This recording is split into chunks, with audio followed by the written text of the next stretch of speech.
We had a great call and it lasted for a long time, over an hour. This morning, I also had with President Zelensky a very good call after that.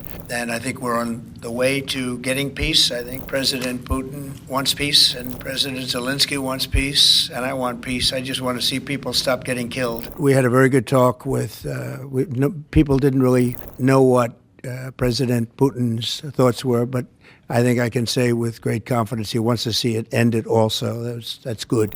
And we're going to work toward getting it ended and as fast as possible.